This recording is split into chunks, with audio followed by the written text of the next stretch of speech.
I did what my mom told me to do, and got revenge. Disclaimer: this story is not meant to belittle single mothers, nor people with mental illness, and yes, I do love my mom, but this was a story about how things can come back to bite you. So just some backstory here. My parents divorced when I was just in kindergarten, so no more than 6. My mom got full custody of us, and she suffered from mental illness. I believe she has borderline personality disorder, and she was also a typical narcissistic parent. Anyway, ever since the divorce, she would always tell us how it was not her fault, we didn't have enough money for things, and blame my dad. Example: if there was nothing to eat for breakfast, and we complained like small children do when they were hungry, she snapped, "It's your father's fault, so cry to him."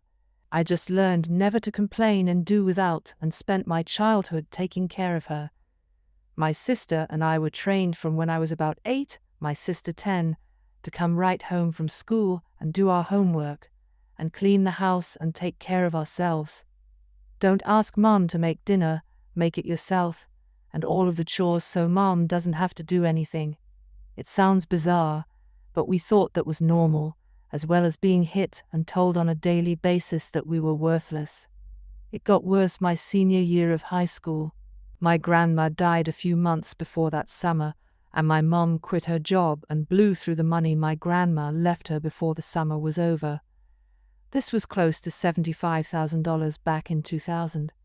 She refused to get another job and kept coming up with excuses not to work, like I need a break, get off my back, I hurt my leg, etc., while she was going out drinking with her friend and acting like a carefree teenager. So, I spent my senior year working hard at school, at my part-time job after school, and pretty much taking care of an overgrown child who refused to work or help out. Anytime a utility shut off, or there was no food left in the house, she just griped, "You have a job, why can't you pay it?" If I brought up the fact that my dad sent her child support, she would just complain that she had my sister's tuition, which I later learned was BS. She would flaunt that child support check and laugh and refer to it as mommy's paycheck. Flash forward to when I am about to choose a college, and my mom keeps bellyaching about the costs, and of course has zero saved in a college fund. I couldn't afford a private university since I only was offered a partial scholarship, so I decided to go to a reasonably priced and still highly regarded state university. My freshman year, I was pretty much able to swing the cost of tuition and room and board. I lived on campus since last year of high school. I filed my taxes and FAFSA as soon as my W-2s came in, so I had a decent amount of grants. During my first year of college, I almost became unable to receive financial aid for my second year of college. Why, my W-2s were mailed to my home address, and my mom, being the caring and supportive mother she was, shredded them and threw them in the trash. I found out because my sister was home that weekend and saw it. My mom denied, and when I came home for spring break and pressed her for it, she lied and said her friend had them. Her friend was au pair. My sister called my mom out on this bluff by calling the friend, who said she did not have any of our tax information. She was very concerned and told me and my sister to request duplicate W-2s and have them sent home, and she will have my mom send them over to me. My mom was pissed that we had checked with her friend and called her out on her bluff, but true to her word, her friend did my taxes for me and my FAFSA.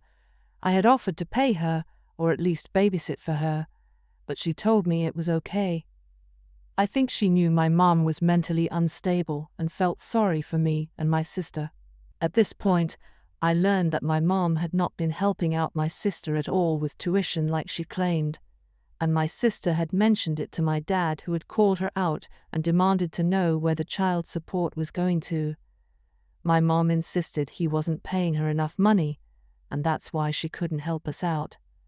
During my second year of college, my W-2s were once again sent home, and my mom once again accidentally threw them in trash.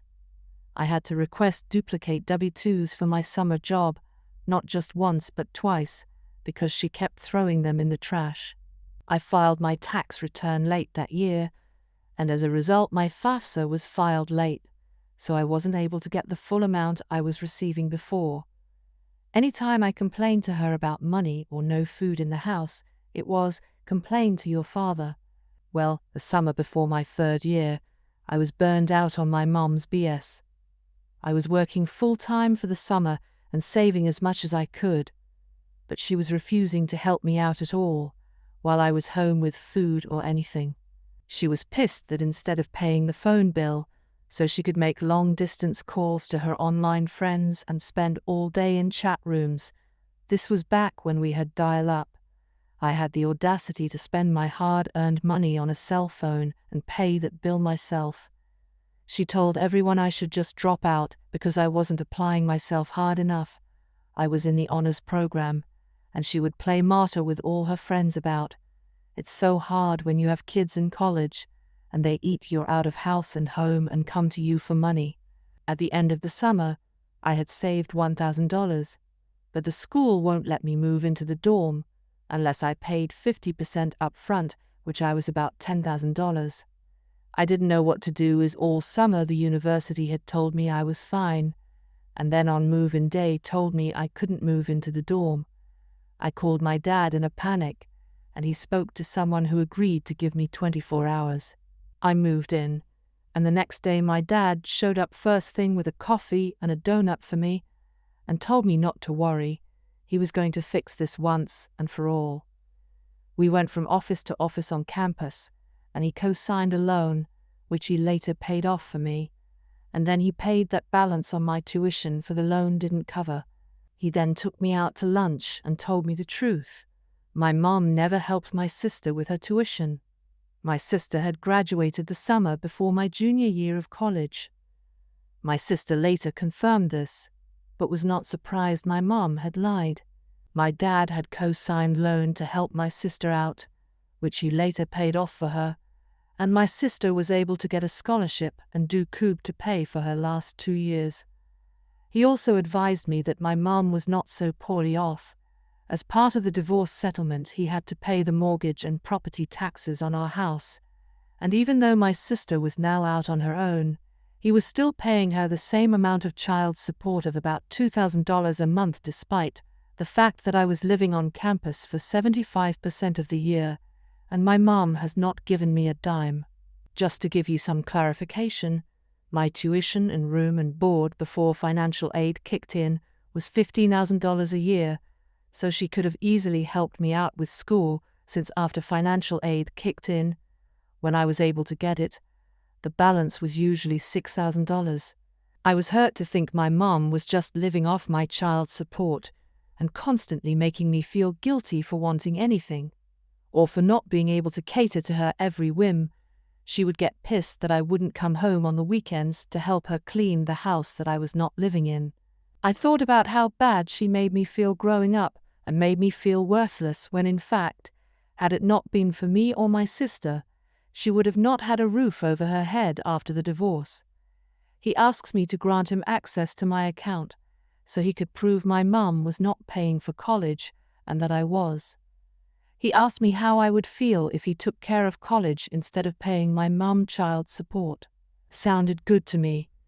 He even told me I could spend my breaks at his house instead of my mum's. I called my mum and told her that my dad had taken care of the issue, and she had no remorse. She told me it was my own fault for not planning my finances better and for pissing away my money all summer. I just played it dumb and said she was right, but pointed out I had done what she told me to do and complained to my dad. A month later, my mum called me up pissed. My dad had spoken with the courts, and there was going to be a hearing in their divorce case. My dad had proven that my mom had not been paying for mine, nor my sister's tuition for college, and that was the very reason my dad was obligated to pay child support till I was done college. Since I was living on campus, it didn't make sense to pay her child support when I was not living at home most of the year, and she hasn't given me one penny. My dad told the judge he would gladly pay for me to finish college, but he was not going to pay my mum any more child support, nor pay the mortgage on the house. If my mom didn't want to take over the mortgage, they could sell the house and I could live with him over my breaks. My mom was freaking out over this and calling me selfish.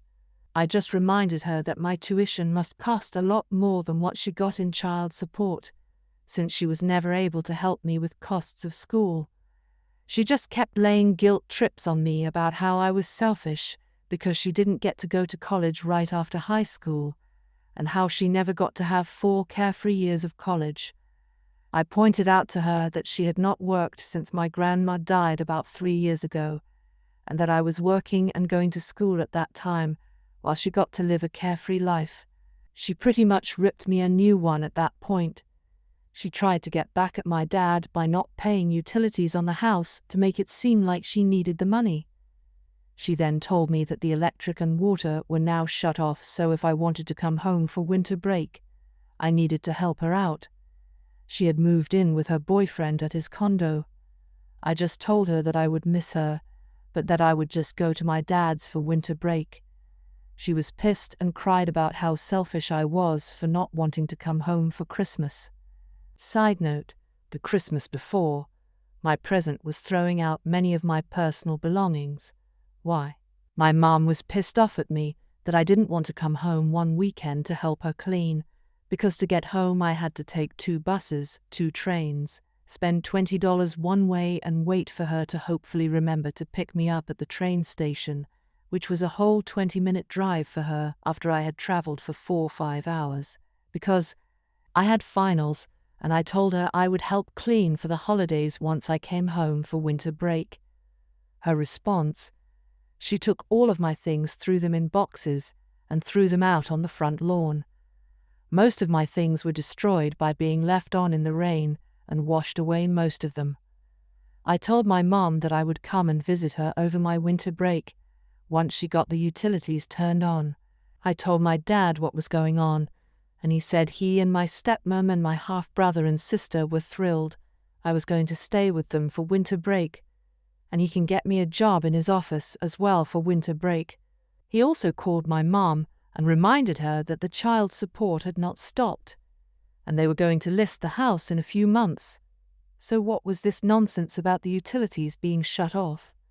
She was pissed, but magically came up with the money to turn them back on.